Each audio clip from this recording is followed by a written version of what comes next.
அனைத்திந்திய அண்ணா திராவிட முன்னேற்றக் கழகத்தில் இருந்து எடப்பாடி பழனிசாமி அவர்களை நீக்கியாச்சு என்று இத்தனை மாதங்களாக எடப்பாடி பழனிசாமி அவர்கள் கூறிக்கொண்டு இருந்தாலும் திடீரென்று நீதிமன்றம் தற்பொழுது பன்னீர்செல்வம் அவர்களுக்கு சாதகமாக தீர்ப்பு ஒன்றை வழங்கியிருக்கிறது. இன்று காலையில் அதிகாலை 6:30 மணி அளவில் அவசர வழக்காக நீதிமன்றத்தில் பன்னீர்செல்வத்தின் வழக்கறிஞர் ராம்குமார் அவர்கள் மனு ஒன்றை தாக்கல் செய்துள்ளார். அந்த நிலையில்தான் 10:30 மணி அளவில் பன்னீர்செல்வம் அவர்களின் வழக்கு முதல் வழக்காக ஏற்றுக்கொள்ளப்பட்டது.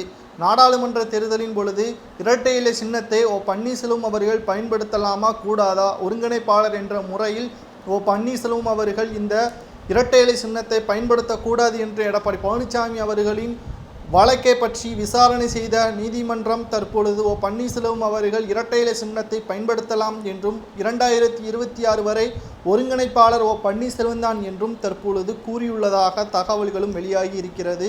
மேலும் பன்னீர்செல்வத்தை என்ன காரணங்கள் கொண்டு கட்சியிலிருந்து நீக்கினீர்கள் என்ற விளக்கம் எடப்பாடி பழனிசாமி அவர்களிடம் இருந்து முழுமையாக பெறப்பட்டால் அது சாதகமாக இருந்தால் நிச்சயமாக ஓபிஎஸ் அவர்கள் கட்சியிலிருந்து நீக்கப்படுவார் என்றும் நீதிமன்றம் கூறியிருக்கிறது.